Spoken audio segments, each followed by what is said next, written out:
A Páscoa não é apenas uma semana sem pizza e bagels. É um feriado cheio de simbolismo, contação de histórias e algumas tradições seriamente inesperadas.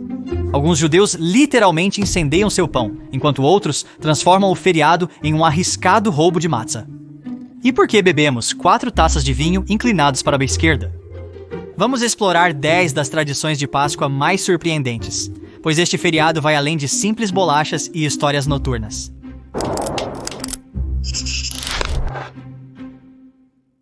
Número 10. Queimando pão. Antes da Páscoa, os judeus não apenas limpam suas casas. Eles fazem uma verdadeira caçada ao hametz. Hametz se refere a qualquer produto de grão fermentado ou que tenha passado por fermentação. Pense em pão, massa, biscoitos ou até mesmo cerveja. Os judeus removem o hametz de suas casas para reviver a urgência da fuga dos israelitas escravizados do Egito, cujo pão não teve tempo de fermentar. Então vem o grande final, queimando o hametz. Simboliza eliminar maus hábitos e recomeçar. Isso não é apenas sobre migalhas, é sobre purgar o ego, o orgulho e a bagagem espiritual que o hametz representa. Não gosta de queimar comida? Não se preocupe. Os judeus podem vender hametz para um não-judeu em uma transação legal facilitada por um rabino, e depois recomprá-lo após a Páscoa. De certa forma, é a máxima desorganização espiritual, como Marie Kondo para a alma. Não estamos apenas descartando o pão, mas recomeçando, nos libertando de fardos antigos e abrindo espaço para novidades. 9. O resgate da matzah. Imagine que durante a refeição, todos param de comer para encontrar um pedaço de matzah. No Seder, um pedaço de matzah chamado afikoman é escondido, e as crianças se tornam detetives para encontrá-lo. Mas aqui está a reviravolta. Quando o encontram, se recusam a devolvê-lo sem uma recompensa séria. Quando vou receber meu dólar? Ah, sim, o seu dólar. Crianças judias em todo lugar exigem prêmios, doces ou até mesmo dinheiro vivo antes de devolvê-lo. Mais do que um jogo, mantém as crianças envolvidas no Seder e garante que elas fiquem acordadas até o fim. Comer o afikoman é uma parte tão importante do Seder que alguns dizem que esta é a única maneira de cumprir a mitzvah. É o último gosto de matzah da noite, e um lembrete de que às vezes as coisas que mais valorizamos são as que temos que buscar por nós mesmos. Número 8. A entrada de legumes salgados. Antes da refeição, os judeus comem carpas, geralmente uma batata, aipo ou salsa em água salgada. Por quê? Porque nada diz, prepare-se para um banquete como vegetais salgados. É uma lembrança direta das lágrimas da escravidão. Um contraste entre luta e esperança. É um lembrete de que a liberdade não vem sem dificuldades e que a renovação e a redenção são construídas sobre as lições do sofrimento. Não celebramos apenas a libertação. Reconhecemos a dor anterior a ela. Crescimento e dificuldades não são separados. Eles são um pacote completo. Assim como vegetais em água salgada, os momentos amargos podem tornar os doces ainda mais significativos. Número 7. Sem arroz, sem milho, sem amendoim. As restrições alimentares da Páscoa são severas. Sem pão, sem massa, sem biscoitos. Mas os judeus ashkenazi vão ainda mais longe, evitando kitniot, o que inclui arroz, feijões, milho e até amendoins. Enquanto isso, os judeus sefarditas estão comendo sushi. Rabinos medievais proibiram a kitniot por preocupação com a contaminação cruzada, já que grãos como arroz e milho eram frequentemente armazenados perto do trigo. Para evitar confusão, as autoridades ashkenazi emitiram uma proibição geral. Um dos maiores debates da Páscoa continua sendo: você come kitniot ou não? É um lembrete de como as tradições evoluíram com base na história e geografia. Se você já debateu o que é aprovado para a Páscoa, parabéns, você faz parte do argumento centenário. 6. 4 taças de vinho. É uma das únicas vezes em que as crianças são incentivadas a beber. Meio que sim. Antes de acionar o conselho tutelar, fique tranquilo. Normalmente é só suco de uva. No Seder, todos bebem 4 taças de vinho, simbolizando as 4 expressões de liberdade na Torá. A liberdade não se resume a um único instante. É uma jornada. Cada copo representa uma fase distinta do processo. O vinho é um símbolo de alegria e abundância, reforçando que a liberdade deve ser celebrada. Também é um lembrete de responsabilidade. A verdadeira liberdade não se resume a escapar da opressão, mas usá-la para criar uma vida com propósito. É sobre abraçar a alegria, apreciar o momento e erguer um brinde ao que realmente importa. 5. Incline-se com a nobreza. No Seder de Páscoa, a má postura não é apenas permitida, é ordenada. Na antiguidade, só pessoas livres podiam se reclinar ao comer, enquanto escravos deviam sentar eretos ou ficar em pé. Então, inclinar-se é uma maneira física de incorporar a liberdade, como a realeza antiga.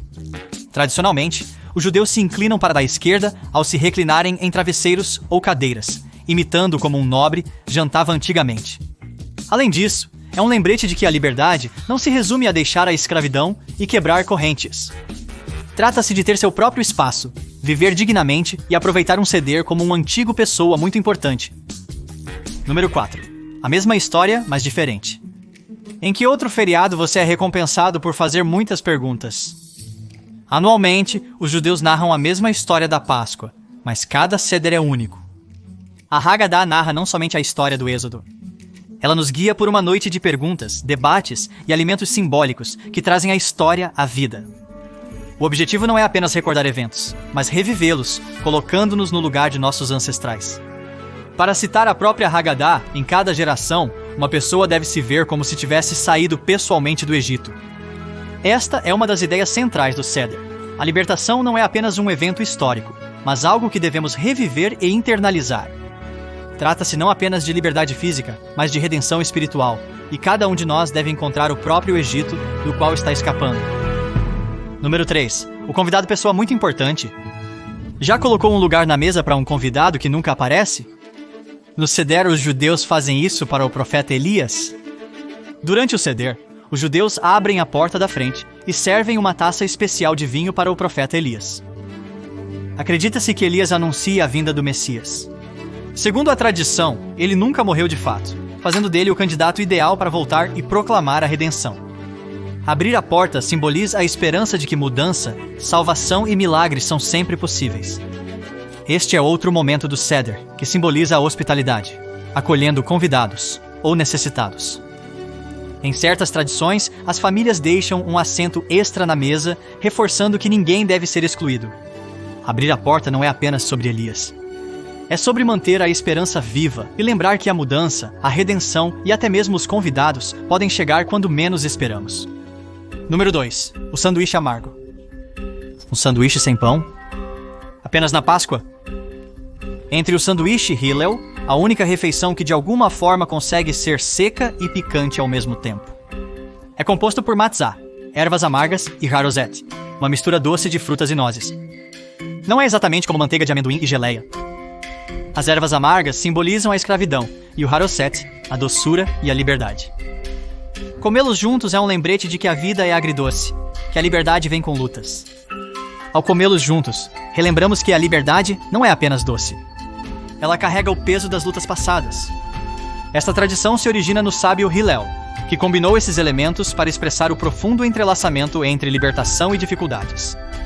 Pois na vida, como no Seder, os momentos mais doces geralmente vêm acompanhados de luta. Às vezes é preciso aceitar o amargo e o doce simultaneamente. Número 1. Muita matzá. A Páscoa é o único feriado cujo prato principal é uma bolacha tão seca que deveria ter advertência no rótulo. Mas a matzá não é apenas um incômodo crocante, é uma contradição. A matzá representa tanto a aflição da escravidão quanto a liberdade dos israelitas na fuga apressada do Egito. É o paradoxo supremo. Um alimento, dois significados. Na escravidão, era o mínimo para sobreviver, enquanto na liberdade, era a primeira refeição de um novo começo. Essa dualidade nos ensina que a liberdade não é sobre indulgência. É sobre perspectiva.